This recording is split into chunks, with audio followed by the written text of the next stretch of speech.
Hello and welcome to our live parents evening for the new parents who are joining in September. We are not very experienced at doing our parents evenings this way, so bear with us if we have any technical problems. My name is McSweeney and I'm the head teacher of the Embrook School, and I'm joined by a couple of colleagues, but we're all in different locations and we're all attempting to make sure that we make this look as seamless as possible. But I think it's fair to say we're not professional broadcasters.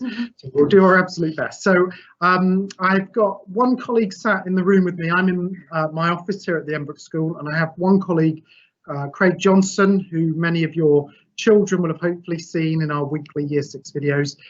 He's on hand if needed to answer any questions, but actually he is running the technical side of this evening. But I'm also joined by Sandra Hodgson, who is our head of Year 7. So Sandra, if you would like to just say hello to everybody, and I hope Sandra is there. I am here, yes, thank you.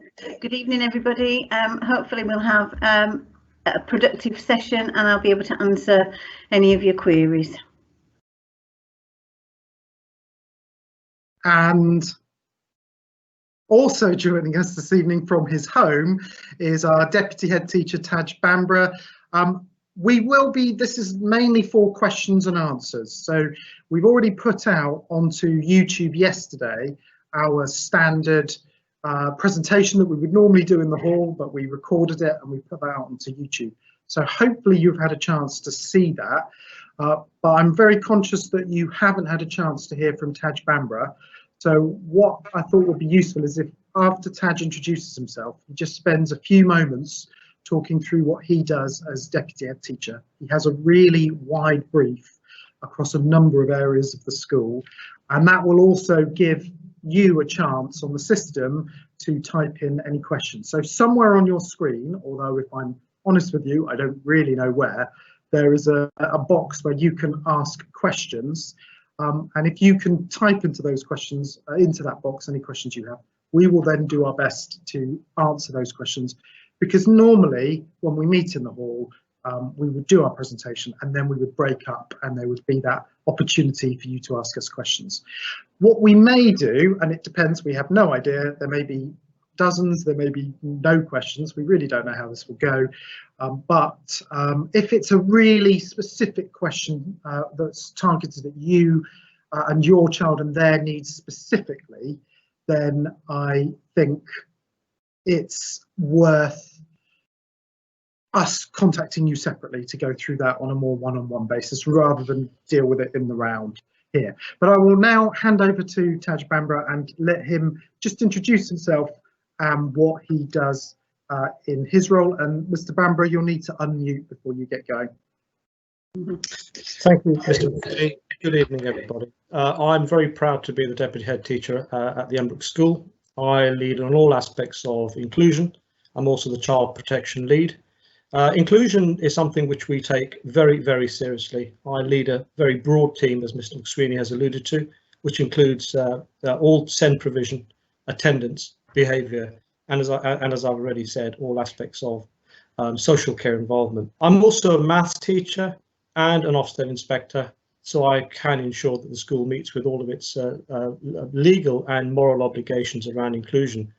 There are a number of things that we've been working on to get ourselves absolutely prepared for September. One of the key things is the new RSE and character framework education. There'll be more, I'm sure, questions put to me.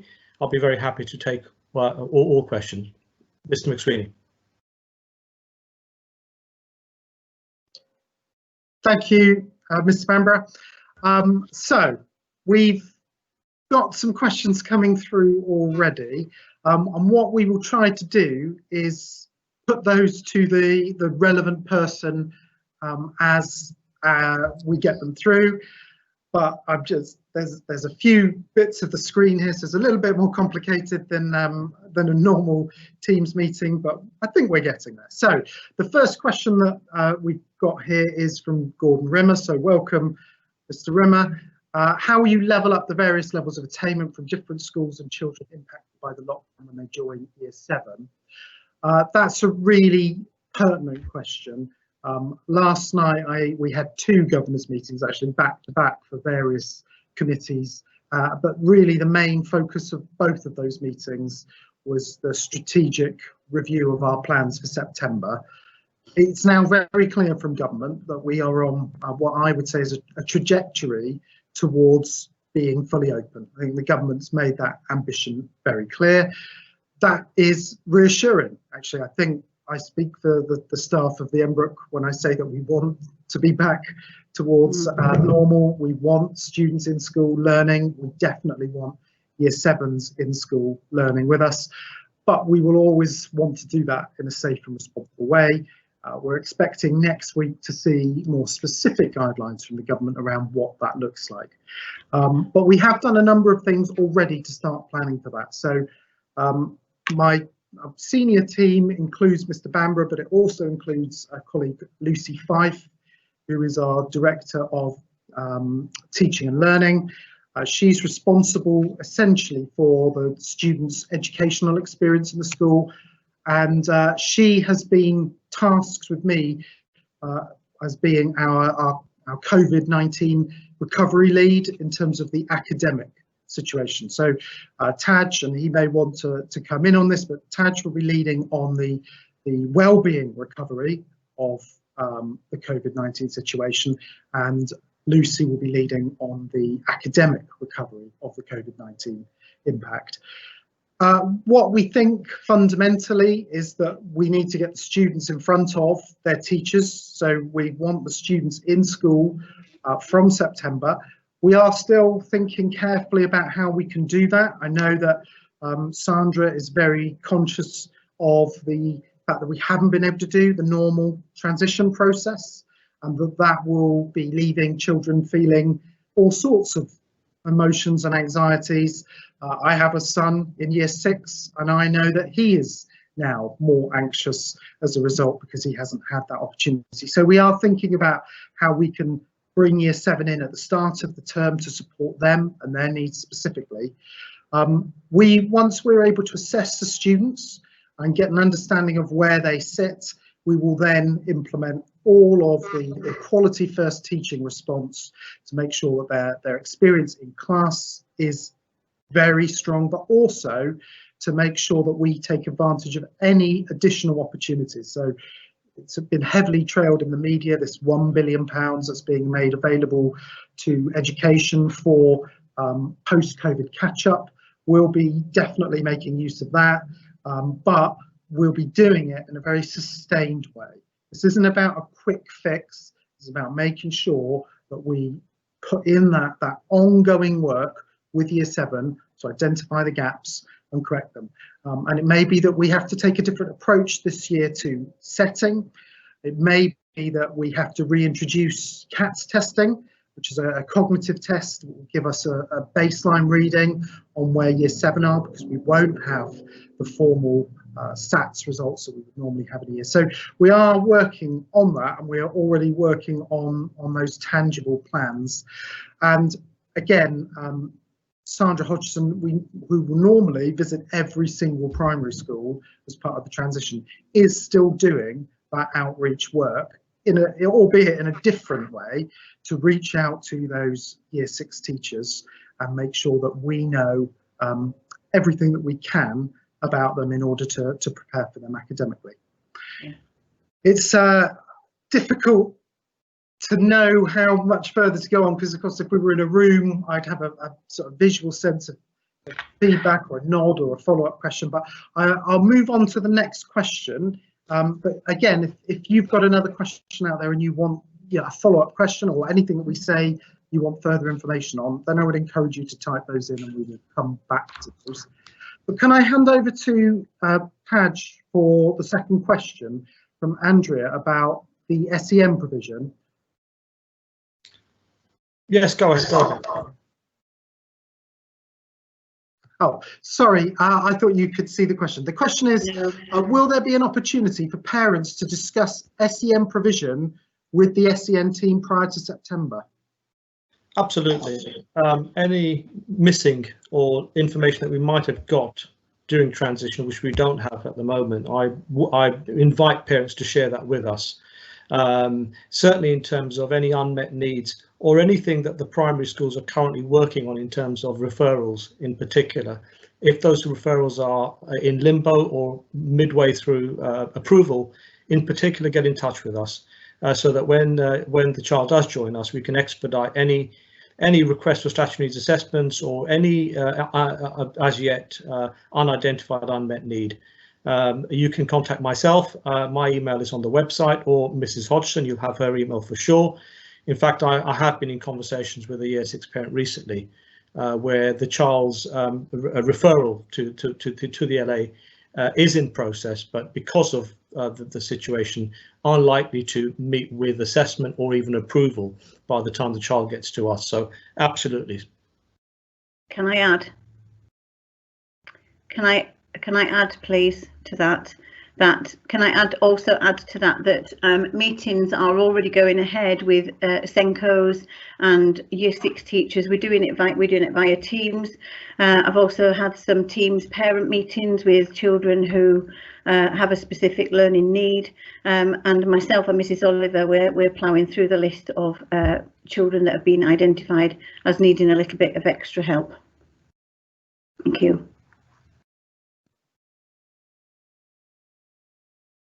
Thank you. So the questions are starting to come in, and I think we're just about getting there in terms of managing the technology.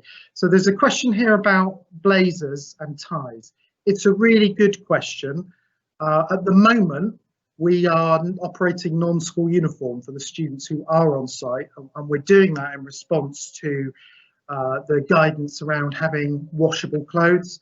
And in fact, if I'm very honest with you, this is probably the first time I've put on a tie in a few weeks, because we've extended that to the staff as well. We're encouraging the staff to not wear suits and ties, and in fact wear shirts and trousers that can be easily washed at the end of the day.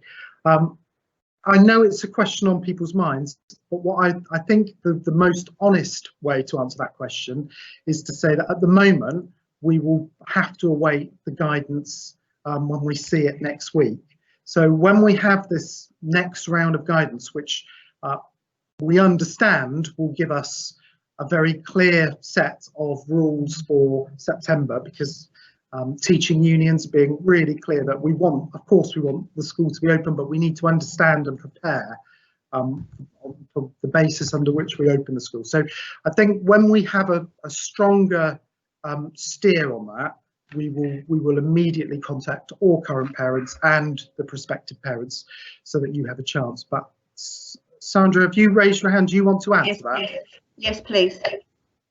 Go on. Also, I'd just like to let everybody know, there's no rush to buy uniform anyway. Just wait until you hear further news, because Marks and Spencer's, where you purchase your uniform online, they are doing a 20% discount from July the 2nd right the way through to September the 30th. So just hold fire about buying the uniform. I doubt very much whether they've actually replenished their stocks due to the shortages. And also, can I please ask you that you don't buy a tie? I saw earlier someone's raising a question about ties. I will write to you during July. Once I've gathered all the information, we work out which houses we're going to allocate children to, and have to get to know a little bit about the children first, rather than just pull it out the hat, because otherwise the houses would be very unbalanced, and I would probably end up with all the sporty ones in one and all the academics in another and all the chess players in another. So just hold fire till you hear from me about purchasing a tie, even if you do go ahead and purchase the uniform. Thank you. Thank you, Sandra. In fact, I don't know if you've done that inadvertently or with great skill, but you have answered the next question, which was from Sue Greenwood, which was about houses. So you will get that communication from in July. Perfect, thank you. The next question we've had is about languages. So at the moment, all of the students in the school study one language in Key Stage 3, and that alternates between languages. And I believe for the new Year 7, that will be a French year group. And Mrs. Hodgson is nodding, which means I'm confident in that. We are reviewing that, and we are reviewing whether it will be right and proper to introduce a second language in Year 8. That would most likely be Spanish, because they have become the two primary languages in the school. At the moment, there is also a third language option at GCSE, which is German. So we have 3 languages alive in the school, but the Year 7 experience will be French in the first instance, and that will be for all students. The next question I see here is about Year 6 transition. This is proving very challenging. I think we've already heard some reassuring words from Sandra about the work that she's doing with primary schools. The Wokingham Secondary Federation, so that's every secondary school in Wokingham, met to discuss this probably about a month ago. We were clear with the guidance that we had that we couldn't have Year 6s coming onto the school site, and that is regrettable, absolutely. What we've tried to do is provide the Friday weekly updates, so there will be a new one this week out, and we're also looking at, in response to some suggestions from other parents, a tour, a single tour of the whole site. I think Mr. Johnson is thinking about literally just strapping a GoPro onto his chest and walking the school site so that students can get a sense of how all the different bits of the school join up together. And then, as I've already mentioned at the start of this, I think we will need to think very carefully about what we do at the start of the academic year. And I know, having had a long gap in regular education, all parents will be anxious about getting their children back into school. And I think most of our parents, certainly what I'm picking up from our current parents, is that they're very keen to see their children back into school. So we'll need to balance the need to give everybody a start in September against the really specific need, I think, for Year 7 students, the new Year 7 students who won't know the school very well, to have some quality time in at the start, perhaps with very limited numbers of other students. We always have a reduced first day anyway, so traditionally we only have Year 7, 11 and the sixth form in on the first day, and then everybody comes in on the second day. So our parents, I hope, are used to the idea that we give priority to certain year groups on that first day, but it's something we're giving a huge amount of thought to. And once we, again, better understand the rules of engagement from government, we will write to all of our parents, including you, the new parents, to make sure that we give everybody the best possible start at the beginning of the year. I'm seeing another question here, which is, are the students segregated according to their capabilities? If yes, how do you establish each individual's capability, especially as they're coming from different schools, to ensure no students are wrongly placed? I could talk about that, but I wonder, Mrs. Hodgson, would you like to pick that up? Of course. Over to you. Okay, so I've been gathering lots and lots of information from primary school teachers, because obviously we won't have the SATs grades to go on. The students are set for certain subjects, mainly core subjects, and part of the timetable will be mixed ability in various other subjects. However, the timetable is laid out so that with regular assessment by Christmas, usually there's been assessments across the board, and usually by Christmas children have been sorted out and put into the right set, because obviously they all peak at a different time. There might be some who are achieving really, really highly at the end of Year 6, and someone who've taken lockdown work and boosted themselves on and become proper independent learners. So we go on basically to start with what the primary schools tell us. We do have their Key Stage 1 results, and we sit down and we look at all those and we work out where the cut-off point is. There will be some intervention syllabus running throughout core curriculum to ensure that the children who weren't secondary ready or aren't secondary ready are pulled up. And then they can, that we always, all the year through, we rejig classes, so nothing is set in stone according to what class they end up in the first term. Thank you. Thank you. I'm just seeing a question here about how many children in Year 7 and how many sections or groups. So we're expecting to have a full Year 7 in September, which is 210 students. That is what we would normally consider 7 forms of entry. So that will be 7 full form groups, which is really exciting for us to have the sort of full cohort in year 7. What we will do normally is set in 7 groups, but that there will be variations to that, where in some subjects there'll be extra sets. And then one of the things that Lucy Fife is still working on is how we might deploy this extra funding that we've received, and how we might use that to create small group tuition work, and if we can do that during the school day, how we might structure that. So it's an exciting opportunity there, because schools are being told that we're in charge of that. That's going to come down to us, for us to decide what we think is best for our students, which I think all head teachers are very grateful to hear that news. Then a question from John here about the activities in the first few days. I think I will hand over to Sandra again, because normally this is her show completely. But what I will just say is, we are, again, I think I've already stressed this, we are so conscious that the students have had this disruption, not just to the transition, but to their education in year 6 in general. So we will want to make sure that we really give the transition day experience at the start of the academic year. So we will have to do more work around orientating the students to the site. I was talking this morning with Mr. Bhambra about how we'll brief the students at the start of the year in first assemblies, so that they know our behaviour policy, so that they understand how they report concerns or anxieties. So that work is all going on. But Sandra, do you want to give some details on what you would normally do and how you might adapt that?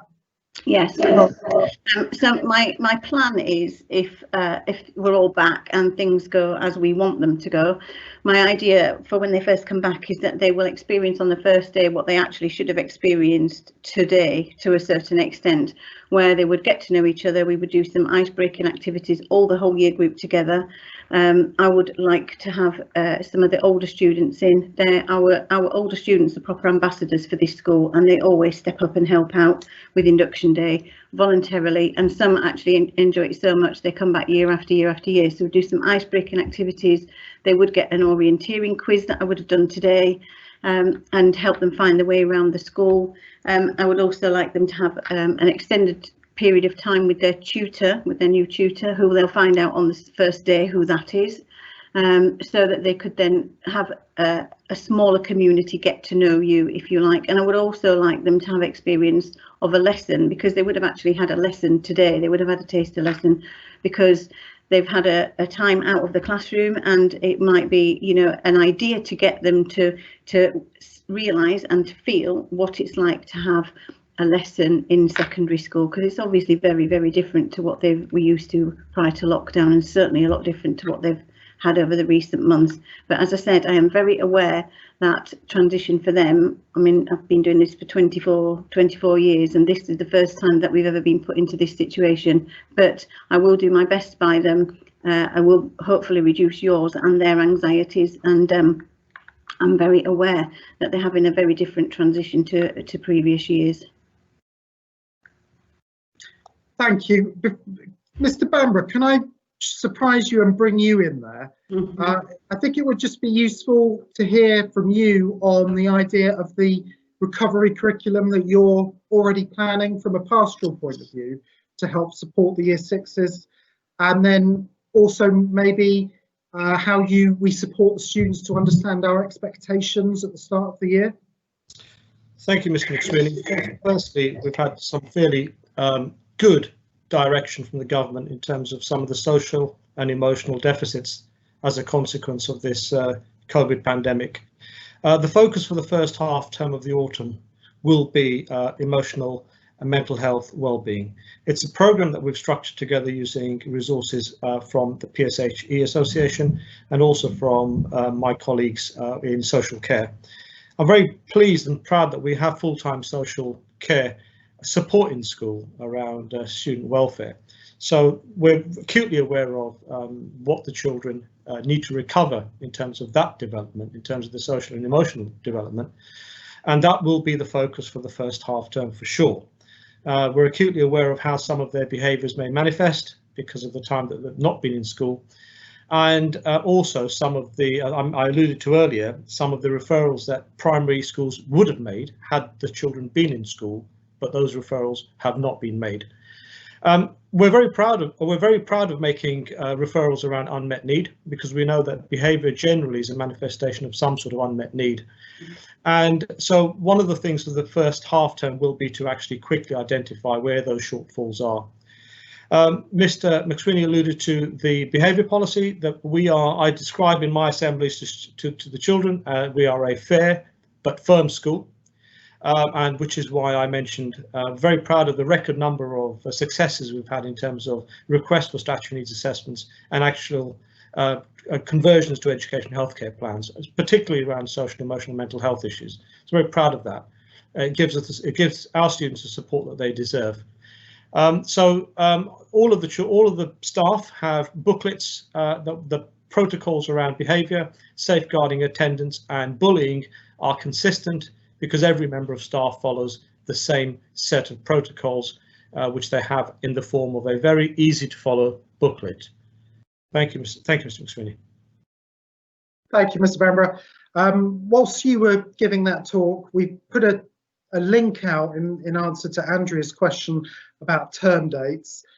We're really, I also lost my holiday to the lockdown, so we're really sympathetic to people who have had to change their holiday plans. The term dates for the 2020-2021 academic year are already there on the website, and Mr. Johnson's put a link there so you can go and look at that. Where to buy school uniform from and what does it include? Can I give that back to Sandra, because I think she'll know the details. So in the information booklet that was put on the website, there is a uniform list, and a leaflet will be coming out, and we will put that, when we get that from the company, we will put that onto the website as well. But it's basically Marks and Spencer's. You can order everything online. My advice would be to order at least one, if not two sizes of blazer bigger than your little one is, because they are very hard wearing. The blazers can be put into the washing machine and put into the tumble dryer, and they are very sturdy. I had children go through Embrook myself, and I only needed to buy both of them one blazer by careful judging of size. So please measure carefully. And as far as the PE tops are concerned, everything is badged. It has the Embrook badge on it. You can get that all from Marks and Spencer's. The PE top, I would do exactly the same. Get one, if not two sizes bigger than your little one is. But Marks and Spencer's is the place online. Thank you, Sandra. So the next question, what sports activities are there in school?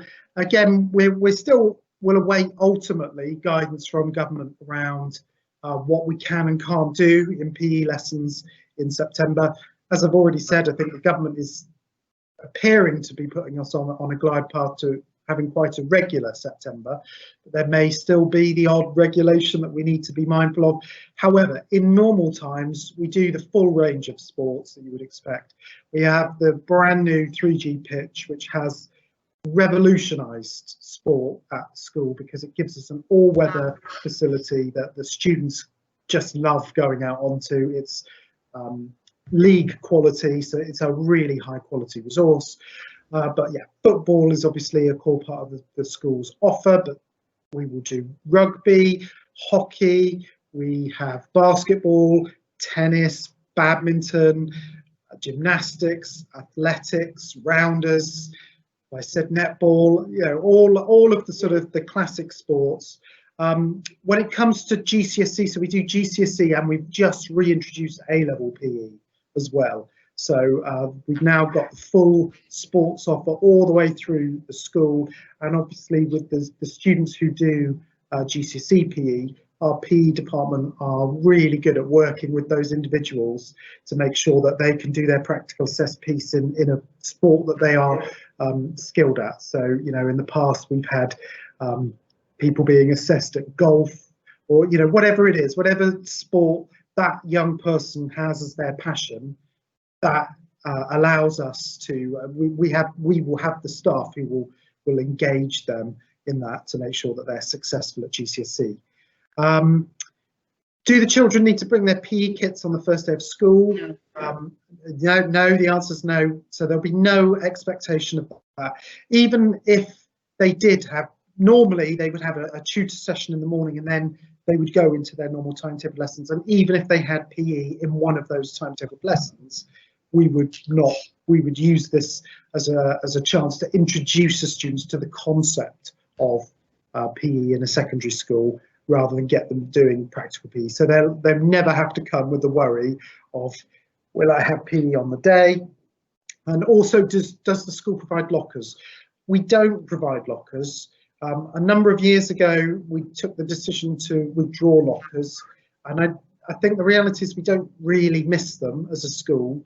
The experience of lockers, I think, is that they sound great and lots of students think they're going to be great, but actually after the first fortnight, only literally 1 or 2 students would be using them, and then come March we'd have to start breaking into them to remove festering lunch boxes and long abandoned PE kits and things like that. So we took the decision to remove it. If your child has really specific need with helping them with organisation, then again, talk to the tutor, talk to Mrs. Hodgson. There are strategies we can use to assist, and I think Mrs. Hodgson is signalling to me that she'd like to come in at this point. Yes, please. I'll hand over to you. Thank you. So the thing about lockers as well, following on from what Mr. McSweeney's just said, if your child is organised and you help them, if you looked at the presentation earlier and you help them to become organised, there's absolutely no need for a locker, because they will bring what they need on the day that they need it, rather than, as Mr. McSweeney said, they were also not very safe. So we just got rid of the lockers, and it will help you to help your little one become organised. And just going back to uniform, I did miss out on saying that there is a special school section on the M&S website, and we will resend the link once we get the leaflet. I've just been told that will be coming very shortly, as soon as we get the house and the houses sorted out and the information from Marks and Spencer's. Thank you, Mr. McSweeney. Thank you.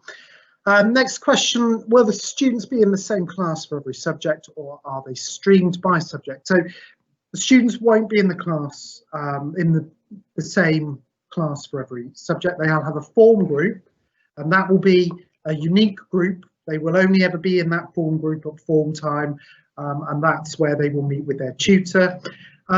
We're all about empowering the leaders in this school to make the decisions for their subject areas that they feel are most appropriate, because they're the real experts. So we actually build the timetable around the individual subjects and their wishes. So in year 7, it's a range of setting experiences. So quite common, but maths are the most keen on setting. So the maths sets in year 7 are quite structured, a top set and so on. Whereas the language-based subjects, the English, the humanities, they tend to have a more mixed ability model, where they have a top set where they stretch, they have a support set, and then they tend to have middle ability groups. Science tend to have loose setting, so broadly set, but not necessarily as strict as maths would do. And then what happens as the students go up through the school is that setting in the core becomes more rigorous, so that by the time we're into year 9, we tend to have very structured sets for English, science and maths. And then when we get into GCSE, we will have the mixed ability groups for the options, because that's a very common model for pretty much all secondary schools, that the option subjects, because of the nature of timetables, tend to be on a mixed ability basis. But I think, as Sandra said earlier, none of these groups are locked in stone. It's not, that's the group where you're put in week 1 and forever it will be. We are always reviewing it. And I think particularly this year, given disruption to year 6, we'll want to be tracking and reviewing those classes from the get-go.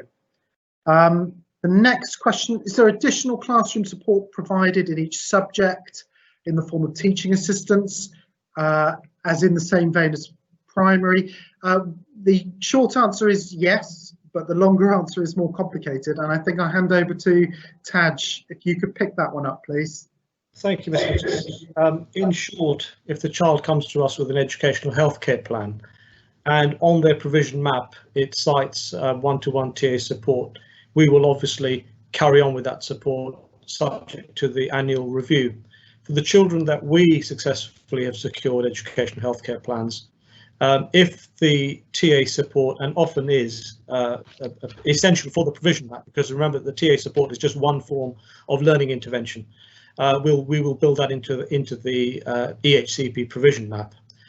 For any other child who isn't currently on the trajectory for assessment for EHCP, but we've identified an unmet need, we have what some of you may recognise as similar to the old SEN case support, which these are children who do not as yet have qualified for an educational healthcare plan, but we will work with parents and with teachers to try and get through the necessary assessments in order to put our bid into the local authority to secure such a provision. So the long answer is yes, the TA is one form of learning intervention. It's on the provision map. Its effectiveness is reviewed annually, in some cases twice a year, and it's mostly there for children who come to us with EHCPs, or for children for whom we've secured an EHCP. But clearly, beyond that, children who also need support in classes, in lessons where they don't have an EHCP, that provision can also be made available. Typically for that child, we would seek to go on and secure an educational healthcare plan, which, by the way, they take with them and keep with them till the age of 25. And it's something which we've had great success in passing over to universities, in fact, so that child, that young adult, carries on getting the support to the age of 25. Thank you. The next, before we go on to the next question, I'm not sure if people are following this in the text chat, but to clarify, we'd sent a link about term dates which covered our inset days. The term dates in general, we follow the Wokingham term dates, so I think Craig has just shared the link to the Wokingham term dates as well. So you've got on our website our inset days, that you can be aware of those, and then we've got the general Wokingham term dates which we follow, and then you now have all the information you need to be able to plan those holidays. The next question, will the form groups and form teachers be confirmed before the first day so that children can understand any existing friends within their group? I'm going to go to Sandra with that one. I think the quick answer is no, we don't put that out ahead of time. But I think Sandra can reassure you all about the work that goes on in building the groups. Can I hand over to you, Sandra? Thank you. So the answer, Mr. McSweeney is absolutely right. No, they are not confirmed until the first day. The reason for that is we often don't have complete forms until the first day.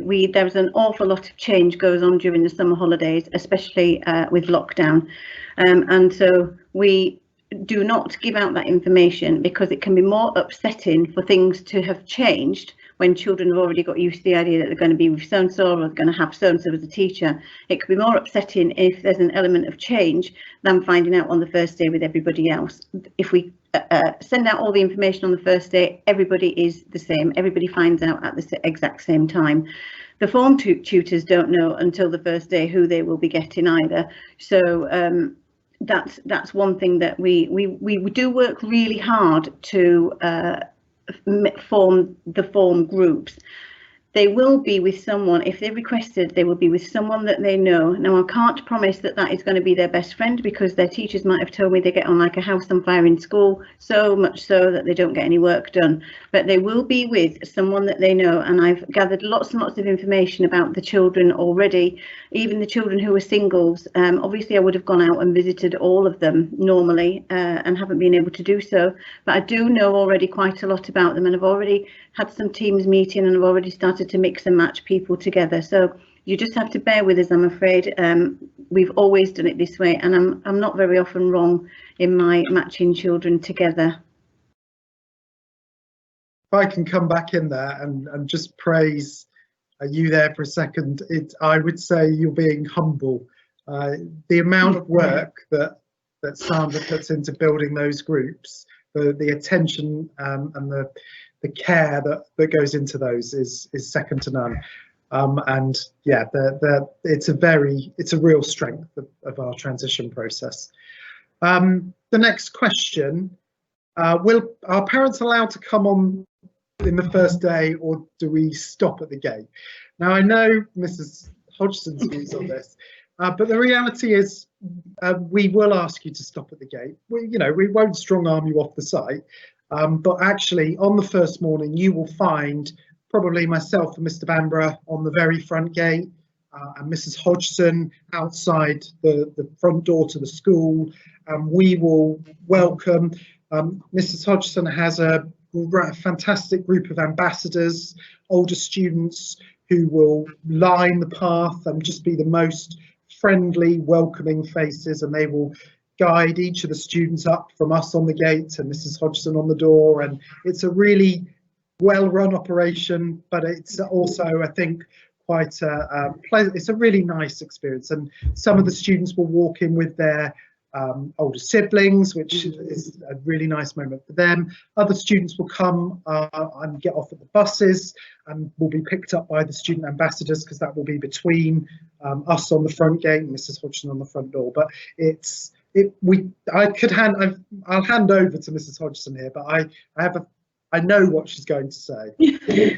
Thank you. So you have to be aware, all right, that they're coming to big school, and you also have to be aware that whatever you do reflects on your little one, and they want to fit in. The most important thing is that they feel that they belong and they feel that they fit in.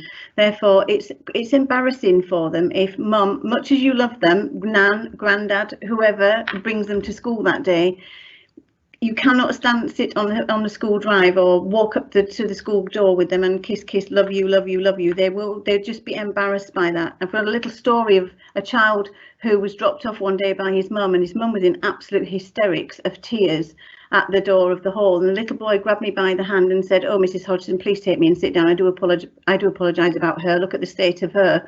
And it's just not fair. So we like to treat them all the same. They are becoming young adults. You can't stop the passage of time. Once they're on the school drive, I promise you, I will look after them as if they were my own. Thank you. The next question is the potential for the government guidelines will advise reduced class sizes linked to room size, and if so, would shorter lessons be one way of dealing with that? Again, if I can just say how we've dealt with this whole situation. What we have done is we have never rushed to make decisions.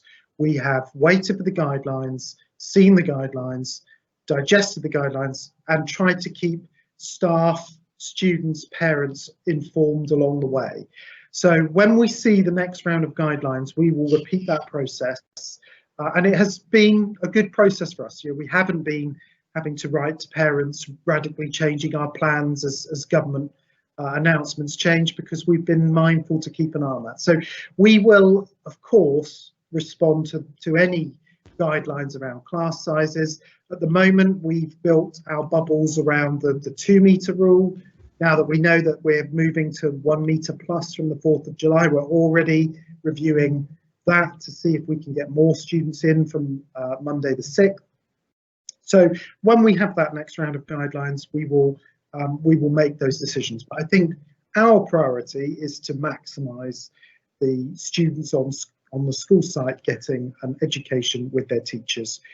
We will always be mindful of the safety around that, and it may be that we have to be creative. And in fact, I received a really lovely email this week from the chair of the Embrook Hall Association. So the Embrook Hall is a little community centre, literally about 3 minutes walk from the school, offering us use of that space if we need it in September. So we've got lots of options around that, but we rather than speculate now and give you the wrong impression, let's wait to see those rules, and then we'll make sure that we get the decisions right. Are there inclusive sports opportunities for children with physical disabilities. I have to say our PE department are an absolute strength of this school, a really committed group of individuals, and the answer is yes. But if I could give an example of that, we have a student in the current year 12 who is blind and has gone through the school from year 7 upwards. But actually, some of the creative ways that our PE staff modified his experience so that he could engage with PE throughout years 7 to 11 was inspirational. So we will, of course, look at whatever needs there are, and those PE teachers will absolutely adapt their plans to make sure that it is fully inclusive. And I think, you know, there's no greater testament to that than watching that in action. And I think Mr. Bhambra would like to come in on that.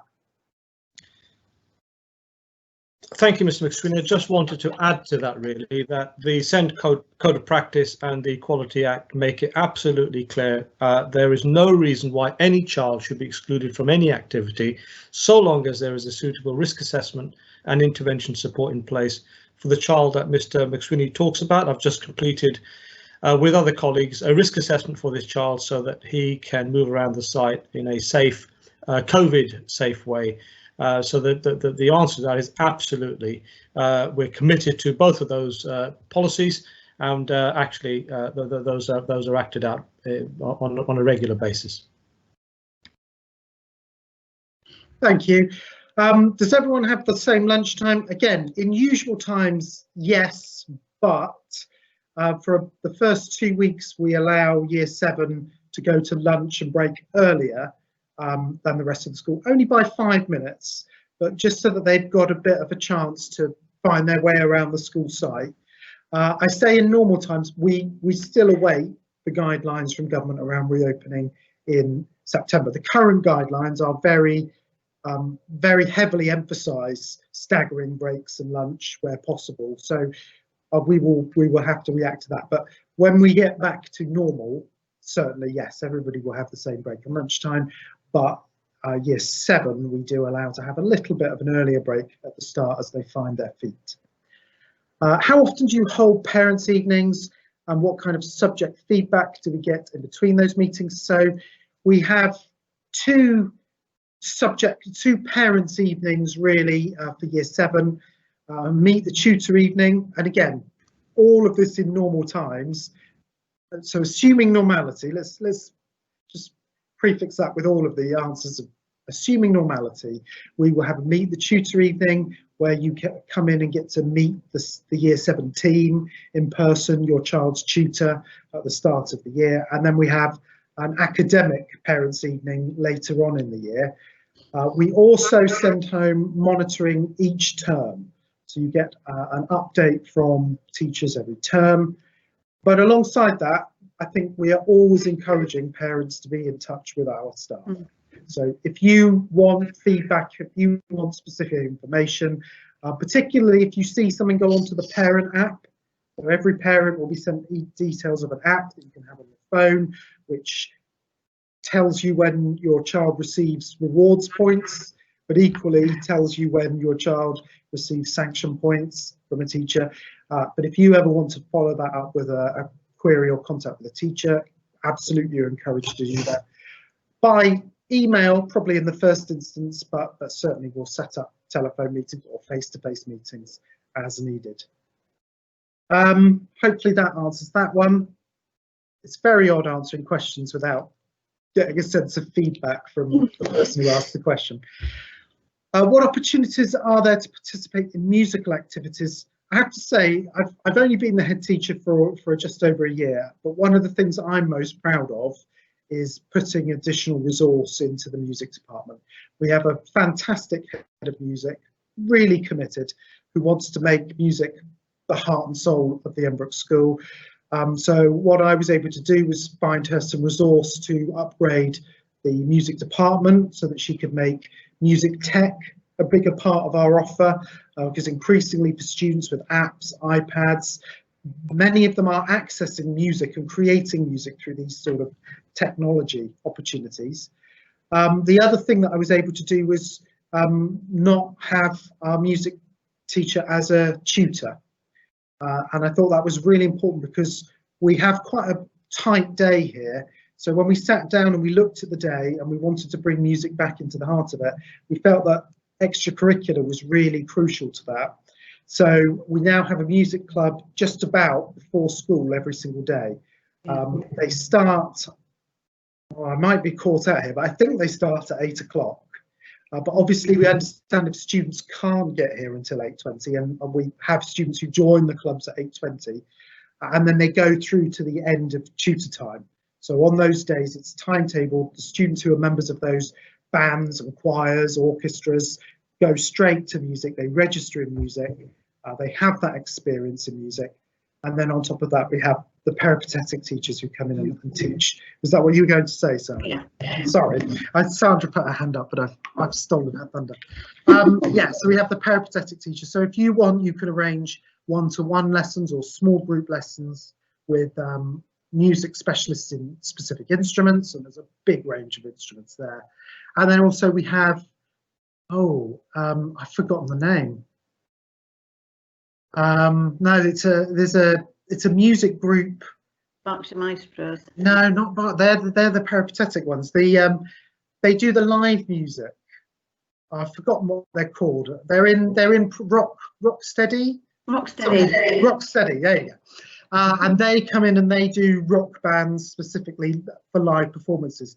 And then again, in normal times, we have the termly concerts. If we weren't in this lockdown, we'd be getting ready for the summer concert, which is normally a real highlight of the year. The Christmas concert, everybody loves the Christmas concerts, the lower school concerts. So lots of music in there. But for me, a personal sense of pride that we've been able to really put a lot of extra resource into music in a relatively short period of time, and I think we're feeling the benefit of that. If we're bringing our child to school in the car, where do we drop off and pick up? There is a small lay-by at the front of the school, so we ask parents not to come onto the school site, really for the safety of the children. It would be hazardous to have dozens of cars coming on the site in a 5-10 minute period. So there is a lay-by at the front of the school that lots of parents use. I don't want to get in trouble with local residents here, but I'm also aware that some parents have arrangements with some of their children to pick them up on local roads nearby the school, because the actual front of the school can become a bit congested. The pub nearby us, the Dog and Duck, are very generous neighbours and don't seem to be too upset when parents use that as a drop-off and pick-up point. And I know some parents actually drop off and pick up on the Reading Road and let their children come through and use the back gate, which again is just easier for parents. So there are options locally. I hope I haven't upset any local parents who are on the chat who are outraged that they have these people drop off outside their house each day. But I think it works. You will find a way in a drop-off spot. But I think one of the things that Sandra always says is about rehearsing the journey. Do you want to just say that again, Sandra? Yeah. So the best thing for you to do is if you're driving them, or if they're coming by public transport during the summer holidays, is to do a trial run of that journey. Because as far as I'm concerned, knowledge just leads to confidence, and if they know where they're going to meet you, if they know where you're going to pick them up from, be it on the Reading Road, there are hordes of our children come through the back gate. As long as they know where you're going to pick them up, point out something that's eye-catching, or something that's relevant, or outside house number, whatever. But we do definitely ask. I've seen so many near misses where parents have actually come onto the school, because we also do have a lot of buses, and it can be quite hazardous for our little ones, especially the tiny ones, because some of them are just not tall enough to see over cars. So and most of the residents, as Mr. McSweeney said, most of the residents are very tolerant of the fact that people need to drop off their children. But do a trial run, definitely. So as it stands, we're on to the final question. Do the children stay with their form? Oh no, I'm being told there's more. Do the children stay with their form when they're in the subjects they're not stream for? No, they don't. I don't believe that the students are ever taught in their form groups. No, It's just for their pastoral care. So even if it's a mixed ability group, it will be a different mixed ability group for the specific subject. And I guess I need to scroll down. What will happen on the first day of school? So again, you will always get the honest answer from us. And the honest answer at the moment is we don't know for certain. We have lots of plans, as Sandra outlined, around making sure that we can do a hybrid first day where the year 7s get a transition day where they get to know more about the school, get to meet key people. But the actual specifics, we will confirm that when we have seen the next round of government advice, which we're expecting a week on Friday. So we will still be able to communicate that to you with plenty of time. And it may even be that if we've got really anxious students, I'm conscious that we will be here for inset days.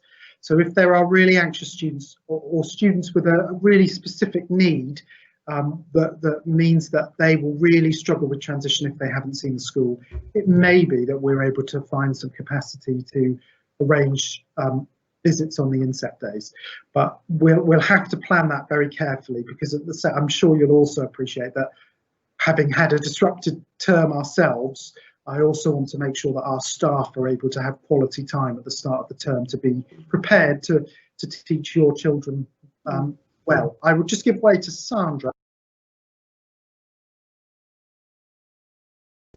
So with regard to extra transition visits, I'm already talking with Mrs. Oliver and Miss Andrews, our people in charge of our special needs department, about extra transition and whether that's going to be possible or not. And we will communicate that to you within plenty of time. But as Mr. McSweeney said, we are very much tied by the government guidelines and the allocation of people that at the moment are on site. So until things change, at the moment it's no, but it's not impossible, hopefully. We're getting a little flurry of late questions. Where's the back gate lead? So I believe the road is Brook Close, and it leads in. There's a little secret gate into the back of the school, but also there's a walkway that goes under the railway line and goes through onto the Reading Road. Pardon? Mill Close, which is and then the Reading Road. So the back gate, lots of students walk in from the back gate, particularly if you live in the sort of Woodley, St Paul's side of the school. Lots of students cross over the Reading Road and come through Mill Close and Brook Close and into the back gate.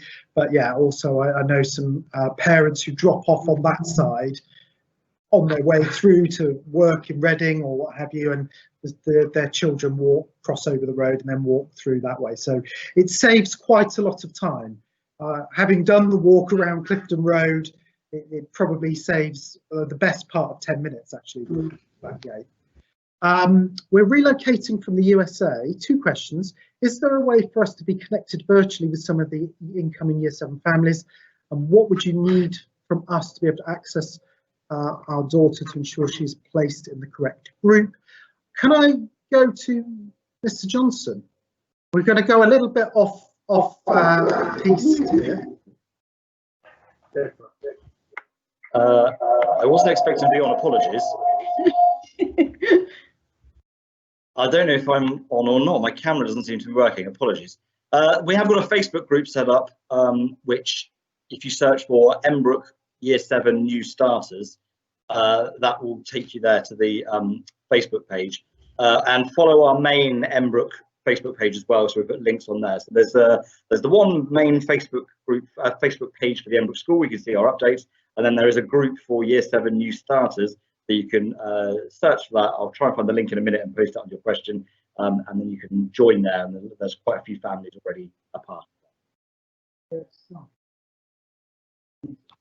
We go to Sandra just for a bit of information on getting the child in the correct group. Okay, so if you're in the USA, we would ideally like to have some information about her likes and dislikes and her abilities in what the subjects that she's doing, and also we would probably like to have a report about how well she's been doing in her local school, but she can bring that with us.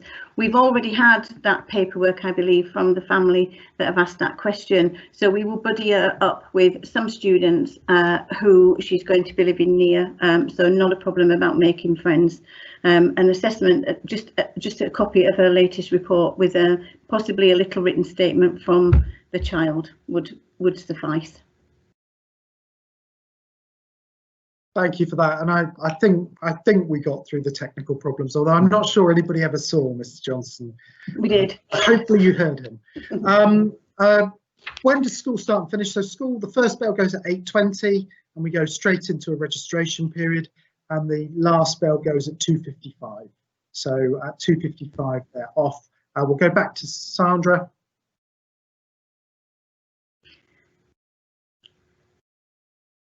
So all the information about the school day and the equipment that they will need is on the information booklet that we put onto the website back in May. So please go back through that. As I said in the presentation, knowledge leads to confidence. If you're confident about when they ask you a question, you will be helping your child immensely. So make sure that everything we send out, it's vitally important, especially in this day and age, because I'm not there to talk face to face to your children in their primary schools. So it's vitally important that you read all the information that went out on our website with regards to year 6 into year 7 on transition. Make sure you read it. It's all there, the equipment they need, the timings of the day, the timings of our lunch hours, the clubs that are available, what you need to do if they're ever ill. So please have a browse through that. Keep reading it because there is an awful lot of information to take in.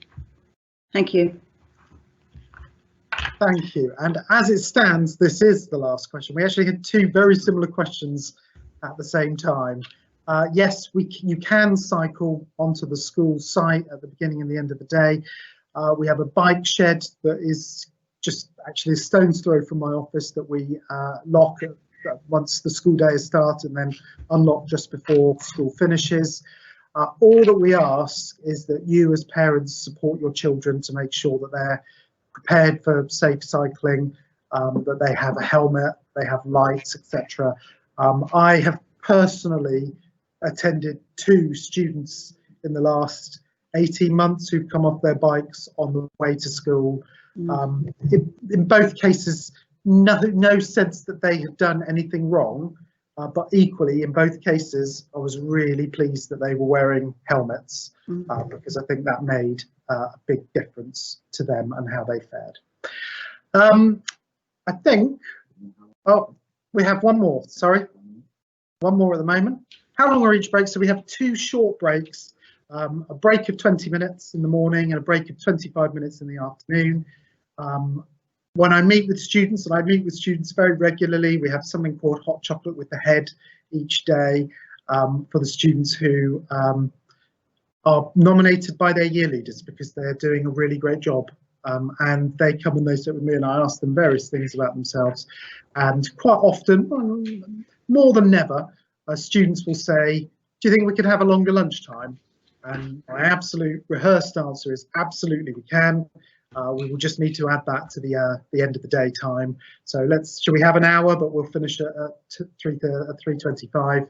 And at that point, all of the students agree that they're happy with the status quo. So it does take a little bit of getting used to, I think, for the year 7s, which is again partly why we give them a bit longer.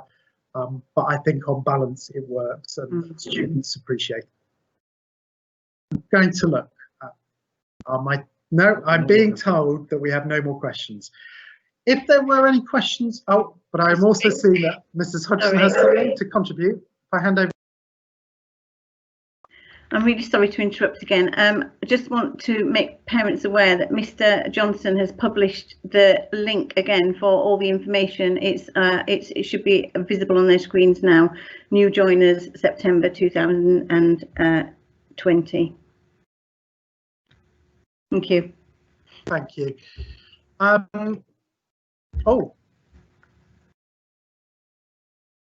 We have one more question. What is the registration process in the morning? So the students will come through to, well, in fact, I'll give way to Sandra because she'll be much better. All right, so the children are expected to be in school by 8:20. The bell will go and they move to their form groups. We are always based in the English block. We have the middle floor and the top floor of the English block because we're now 7th form entry. They are with their form groups. They queue up outside the form room when the bell goes.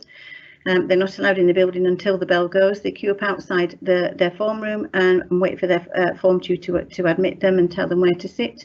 He will then, or she will then, take the register, sort out any admin for the day. And then, as you've already heard from Mr. McSweeney, we do have a recovery programme in place for the first 6 weeks to help them readjust to school. But then we do lots of things to do with character education that is already being planned. And they're with their form tutor every morning for about 20 minutes. First lesson starts at 10 to 9. Hope that's answered that question. Thank you. Thank you.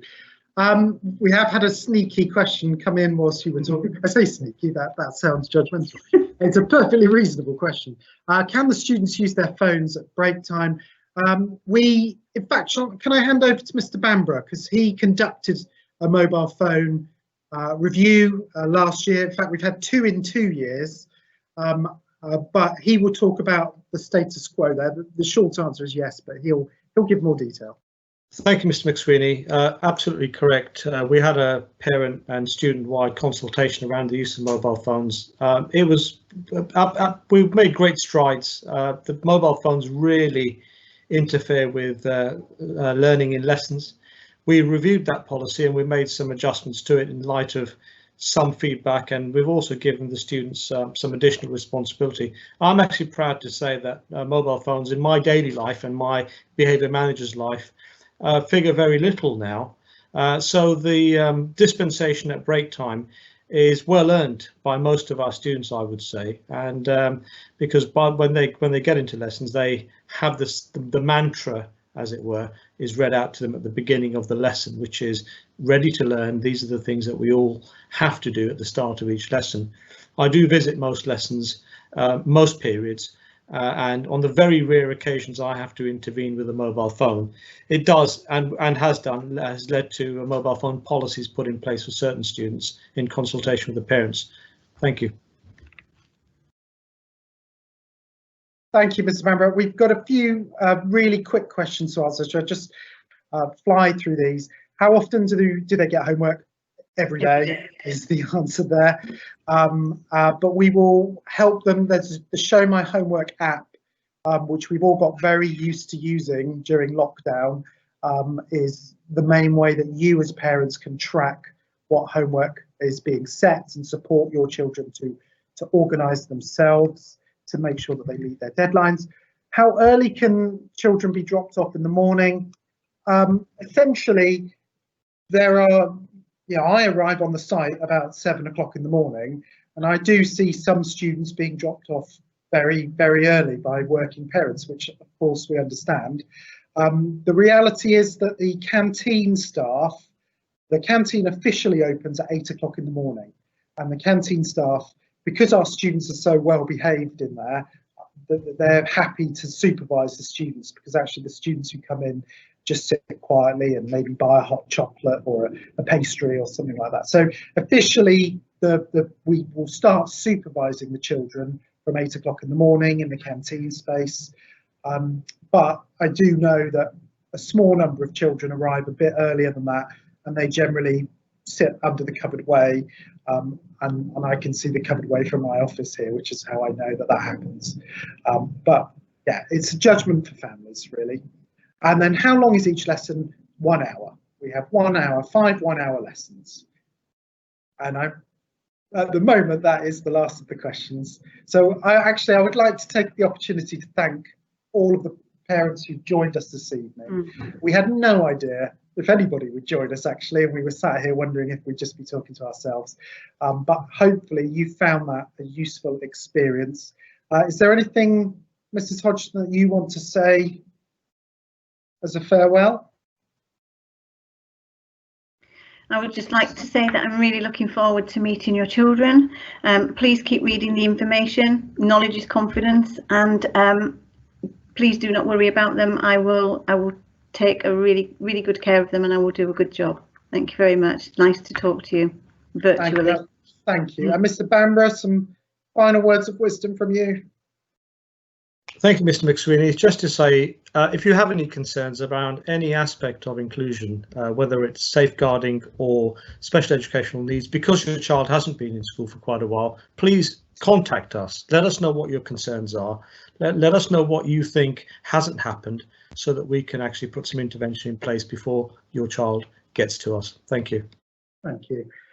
And thank you. I think we're very conscious that this is not a like-for-like replacement for the normal transition evening, but I think I'm pleased with how it's gone, and I hope that all of you that joined us found it useful. And thank you to the parents who dropped us a little thank you in the messages. We did appreciate that. So we wish you all a happy and safe summer. But we will continue to be in contact with you as we get more and more information about what September looks like. And again, it is a genuine matter of sort of personal pride for me that I am a very accessible head teacher. You already have my email address, so please do feel free to contact me as and when you need. I have a bit of a mantra that I rarely feel like I am the right person to solve your problem, but I definitely know who is the right person to solve your problem.